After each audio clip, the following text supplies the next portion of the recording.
नमस्कार, मैं हूं करमवीर और आप देख रहे हैं फॉलो अप। अपने अस्तित्व और राष्ट्रीय पार्टी का दर्जा बचाने की जद्दोजहद से जूझ रही बसपा ने अरसे बाद यूपी के निकाय चुनाव और कई राज्यों के विधानसभा चुनाव से ठीक पहले पार्टी के कार्यकर्ताओं और पदाधिकारियों के साथ रविवार को बैठक की। जानकार बताते हैं कि प्रदेश में सपा की मजबूत होती स्थिति से बसपा में काफी बेचैनी है। उसे डर है कि साल 2024 के चुनाव में कहीं वह विधानसभा की तरह सिमटकर एक अंक में न आ जाए। इसीलिए हाथी ने अपना चुनावी दांव चलना शुरू कर दिया है। दरअसल बसपा यूपी की सत्ता में करीब 1.5 दशक से बाहर है। महज एक विधायक के सहारे उसकी उपस्थिति विधानसभा में रह गई है। इसी के चलते रविवार को पार्टी की एक अहम मैराथन बैठक हुई। इसमें बसपा सुप्रीमो मायावती ने निकाय चुनाव को लेकर पार्टी के पदाधिकारियों और कार्यकर्ताओं को दिशा निर्देश दिए। साल 2024 के लोकसभा चुनाव से पहले प्रदेश में निकाय चुनाव होना है।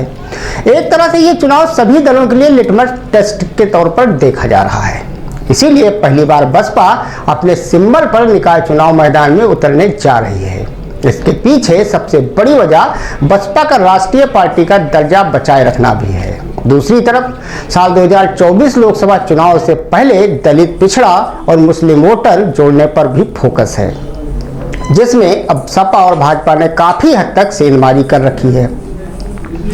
हालांकि मायावती का कहना है कि दलित समाज मजबूत चट्टान की तरह बसपा पार्टी और मूवमेंट के साथ हमेशा खड़ा रहता है, जबकि सपा जैसी पार्टियां उन्हें वोट बैंक की तरह इस्तेमाल करती रहती हैं। इसी वजह से भाजपा यूपी में मजबूत हुई है। मायावती का एक आरोप ये भी है कि यदि सपा के साथ गठबंधन के दौरान गेस्ट हाउस कांड न हुआ होता और बीते चुनाव में सपा के साथ हुए गठबंधन में सपा के कार्यकर्ताओं वोटरों ने साथ दिया होता तो आज सपा और बसपा का गठबंधन जारी रहता। ये एक महत्वपूर्ण बयान है। यूपी में निकाय चुनाव के बहाने मायावती ने बीजेपी पर निशाना साधते हुए ये भी कहा है कि ओबीसी वर्ग के हित कल्याण तथा इसके आरक्षण, बेरोजगारी तथा खेती संकट आदि के लिए भाजपा और इनकी सरकार पूरी तरह से जिम्मेदार है। मायावती यही नहीं रुकी, उन्होंने कभी अपना भतीजा बनाए गए अखिलेश यादव पर भी निशाना साधा और कहा कि समाजवादी पार्टी भी दलित, अति पिछड़े और मुस्लिम समाज की हित की सुरक्षा के मामले में छलावा कर रही है। इस वजह से वह भी पूरी तरीके से बैकफुट पर है, यानी एक तीर से उन्होंने 2 शिकार किए। इसके लिए बसपा निकाय चुनाव में उम्मीदवारों का चयन काफी सोच समझकर करना चाहती है। निकाय चुनाव में बसपा सिर्फ उन्हीं लोगों को प्राथमिकता देने की बात कह रही है जो सर्व समाज के साथ जनहित के कार्यों में सफल रहे हैं, यानी कि एक बार फिर बसपा सोशल इंजीनियरिंग के फार्मूले पर चलना चाहती है। इसीलिए बैठक में सभी 75 जिलों के अध्यक्ष और कोऑर्डिनेटर को बुलाया गया था। बसपा सुप्रीमो मायावती की बैठक में 75 जिलों के सभी अध्यक्ष और नेशनल से लेकर प्रदेश स्तरीय सभी कोऑर्डिनेटर और पदाधिकारी मौजूद रहे। निकाय चुनाव और पार्टी को मजबूत किए जाने पर बसपा प्रमुख का साफ फोकस रहा। बसपा प्रमुख ने पार्टी के सभी नेताओं को बीते 1.5 दशक की प्रक्रियाओं के बारे में जानकारी देते हुए आगामी चुनाव की तैयारियों पर आगे की रणनीति बताई। बसपा ने कई प्रयोग असफल होने के बाद पहली बार निकाय चुनाव को प्रमुख रूप से लड़ने का प्लान तैयार किया है।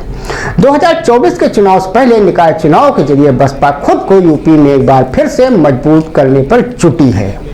बसपा सुप्रीमो मायावती ने सभी पदाधिकारियों के साथ मंथन करते हुए निकाय चुनाव में बेहतर कैंडिडेट और जातीय समीकरण के साथ चुनाव मैदान में उतरने की तैयारियों की एक रिपोर्ट मांगी है। सभी नेशनल कोऑर्डिनेटर और जोनल कोऑर्डिनेटर के माध्यम से निकाय चुनाव के अच्छे उम्मीदवार कौन हो सकते हैं, इस पर भी एक विस्तृत रिपोर्ट देने की बात कही गई है। बसपा अपने बिखर चुके जनाधार को समेटने के लिए दलित, पिछड़े और अल्पसंख्यकों के लिए संघर्ष करने की रणनीति पर काम कर रही है। एक बार फिर से बसपा चुनावी मैदान में दलित, पिछड़े और अल्पसंख्यक को साथ उतारने का प्लान तैयार कर चुकी है। यही वजह है कि पार्टी में इमरान मसूद समेत कई मुस्लिम नेताओं को तवज्जो देने के साथ उन्हें शामिल भी कराया जा रहा है। पार्टी के सूत्र यह भी बताते हैं कि बसपा सुप्रीमो मायावती के भतीजे आकाश आनंद पार्टी को नए रूप देने की कोशिश में जुटे हैं। उनकी अगुवाई में पार्टी दलित, पिछड़े वर्ग के युवाओं को जोड़ने पर काम कर रही है। इसके लिए पार्टी युवा, दलित, पिछड़े, अल्पसंख्यक वर्ग की भूमिका बढ़ाए जाने को लेकर भी रणनीति तैयार की है। वहीं बसपा अपने घर के भेदियों से भी निपटने की रणनीति बना रही है। दरअसल 2024 लोकसभा चुनाव से पहले बसपा के कई नेता सपा और भाजपा के संपर्क में हैं। पार्टी के सूत्र बताते हैं कि बीते दिनों अखिलेश यादव और भाजपा के नेताओं के साथ बसपा के कई नेताओं की फोटो भी सामने आई।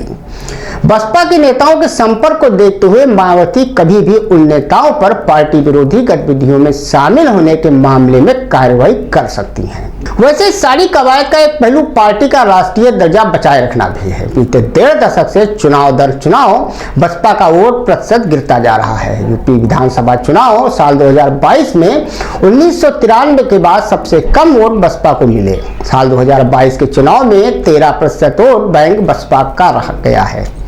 इससे पार्टी काफी खराब स्थिति में पहुंच गई है। यूपी में करीब 22% दलित वोटर हैं। ऐसे में 13% वोट मिले, इससे पार्टी अपना कोर वोट भी खो चुकी है। बसपा का ग्राफ 2012 के यूपी विधानसभा चुनाव से गिरना शुरू हुआ, जिसके चलते साल 2017 में बसपा को 22.24% वोटों के साथ 19 सीटों पर सिमट गई थी। हालांकि 2019 लोकसभा चुनाव में वोट प्रतिशत में इजाफा नहीं हुआ, लेकिन सपा के साथ गठबंधन का फायदा मिला।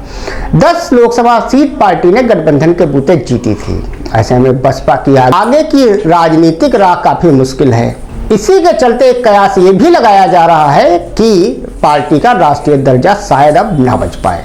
इसके पीछे विधानमंडल दल से लेकर संसद में प्रतिनिधित्व का भी खतरा खड़ा हो गया है। धन्यवाद।